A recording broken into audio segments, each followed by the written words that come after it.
Misalnya gini, ibu pernah ini enggak beli telur di pasar ayam kampung? Biasanya kalau ibu saya dulu kalau ngecek itu ayam atau bagus dicemplungin di air. Kalau tenggelam masih bagus, kalau sudah kampung berarti sudah ada makhluknya. Nah telur yang kampung pasti harum. Ya. Kalau nggak busuk ya sudah ada. Beda ya. Tapi tadi ya, pokoknya telur itu hampir semuanya halal. Meskipun berasal dari binatang sapi ya, binatang haram. Bahkan tadi babi pun harus ada yang bertelur halal. Cuman nggak akan ada gitu ya. Nah sekarang kita ada lagi, nah, kita ngomongin ini karena ini untuk touring. Jadi sholat jamak sama sholat qashar itu orang selama ini ngiranya itu satu sholat jamak qashar. Padahal ngomong sholat jamak sendiri, sholat qashar sendiri.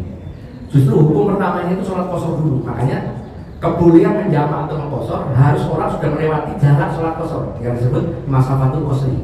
Jaraknya kalau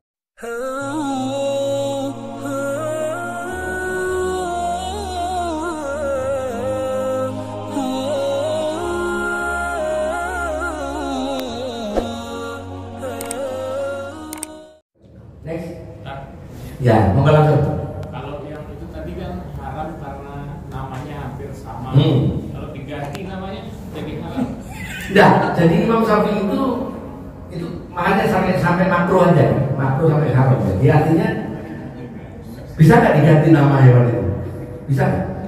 Babi laut diganti apa gitu bisa nggak? Bisa. Babi di bangkong. Oh.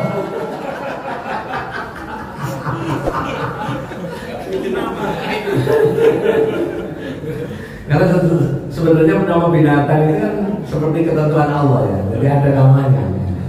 Jadi ya hukumnya seperti itu. Tapi sampai pastikan ya bahwa binatang isomorf itu hukumnya di sapi tadi makruh sampai haram. Tapi kalau yang memakan juga apa-apa. Babi laut, singa laut. Bahkan di beberapa suku di Turki itu kan masih ada yang dengan laut tengah Mediterania itu kan. Itu juga ada yang makan itu. Di mazhab Maliki nggak apa-apa. Ya next. Nah sekarang kita ngomong touring harus tahu ilmu sholat. Masih makanan Ustaz. Ada yang berpendapat kalau saya tidak salah, pendapat yang mengatakan Quran itu katanya ada hadis ayat-ayat yang muhkamat dan mutasyabihat ya. Katanya yang mengatakan kalau sudah jelas ayatnya ya hanya pegang itu aja karena sudah jelas, jangan ditambah-tambahi seperti orang Yahudi katanya. Nomor satu. Yang nomor dua, yang samar-samar inilah maka hadis yang berbeda. Nah, kalau tidak salah ayat-ayat mengenai makanan dalam Islam itu kan jelas. Ini yang diharamkan. Jadi ada yang berberat, berarti yang lainnya jangan diharamkan. Lalu juga ada Al-Maidah 96 yang mengatakan dihalalkan binatang buruan laut dan makan dari laut tanpa ada penjelasan yang lain. Nah, ini dihukumi sebagai muhkamat atau mutasyabihat. Betul. Tadi di tabel yang depan tadi kan ayat-ayat sebelum Quran kan sudah saya tampilkan ada 10 binatang yang haram yang disebut di Quran dan juga 10 yang disebut di hadis. Itu udah nggak bisa ditawar. Udah bisa ditawar. Jadi itu memang ayatnya muhkamat atau qat'i. Detil bunyi tidak perlu penafsiran pun maknanya itu. Cuman yang tadi teman saya yang khinjir itulah yang sering dipermasalahkan. Khinjir itu babi apa celeng? Karena menurut ilmu biologi babi sama khinjir itu kan memang satu famili ya. Kalau kita belajar ilmu biologi kan ada famili, ada ordo, ada terakhir jenisnya apa. Nah itu khinjir itu masuk celeng itu termasuk khinjir gitu. Tapi itu menurut saya nggak terlalu banyak perdebatan karena memang orang ulama udah tahu bahwa celeng itu ya babi ya celeng. Cuman bedanya kalau celeng itu babi organik yang dilepas, ya, kan ada ayam organik, beras organik ya. Kalau celeng itu babi organik karena makan dari makanan alam kan nggak dipakai ya. Free range ya. Yang babi itu makanan babi yang dipelihara kayak ayam broiler gitu. Jadi tadi yang sudah di depan itu Pak Willy sudah clear muhkamat dan juga yang di hadis. Ya. Nah tadi wilayah perdebatan kita kan adalah yang di Quran nggak ada, di hadis nggak ada. Contoh udang itu tidak disebut Quran.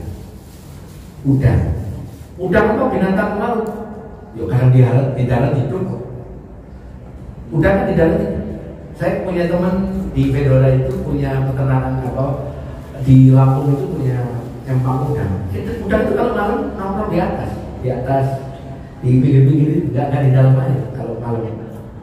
Kata teman saya, kenapa udang kalau atas dia kalau malam dia sebenarnya mau ke cari hiburan malam karena nggak ada kejauhan karena dia di empang katanya.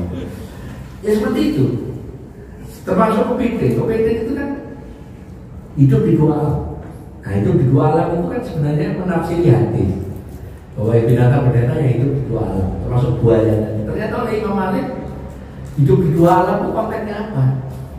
Konteksnya apakah benar-benar di dua alam atau dia sebenarnya hanya hidup di darat ke air hanya untuk ngadem atau nah seperti itu kan. Makanya Imam Malik ketika menafsiri hadis-hadis atau ayat-ayat yang mutasyabihat cenderung menghalalkan. Imam Malik makanya buaya halal.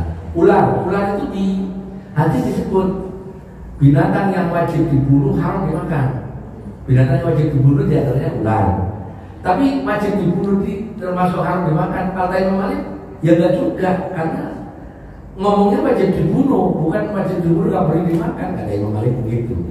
Kalau kita lihat nanti kitab rujukannya nanti kawan-kawan kita buka, akan seru perdebatan itu. Contoh lagi, MUI tahun 82 kepiting itu dihalalkan. Kepiting yang semula diharamkan berubah menjadi dihalalkan, bisa dicari. Kepiting termasuk kepiting batu. Kalau bapak ke Balikpapan yang ke Badak itu kan dijual itu kepiting yang segini-segini itu. Nah termasuk, mohon maaf, kalau bapak ke Papua itu ada namanya kepiting kenari yang manjat kelapa itu oleh ulama seperti Imam Malik halal. Namanya sama isomorf kepiting. Karena kepiting di Maliki kan halal.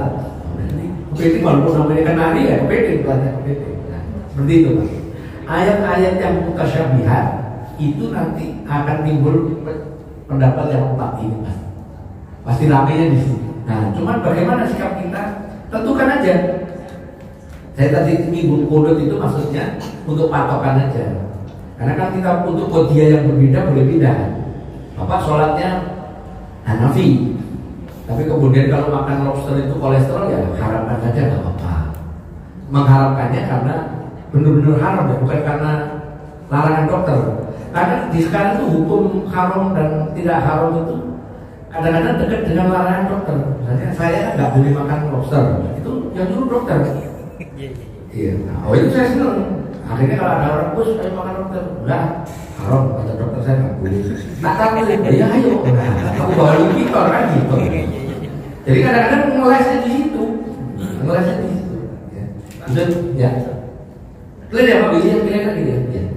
Tambah, nah menyambung tadi pertanyaan Pak Willy.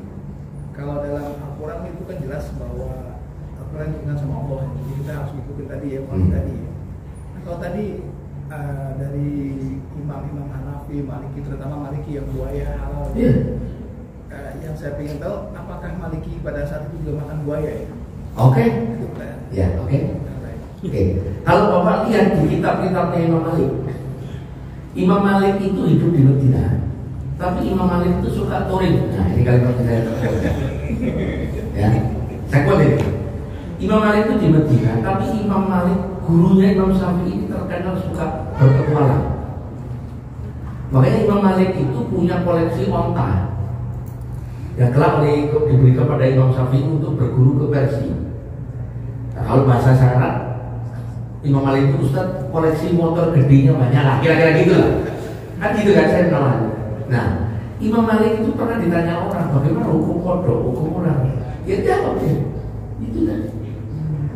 Nah, bagaimana serupa disebutkan, walaupun beliau mungkin belum pernah makan, tapi dia langsung menghukumi. Karena dia sudah hafal betul hadis tentang makanan, beliau hafal betul tentang ayat. Yang menyebut kopi buaya nggak ada.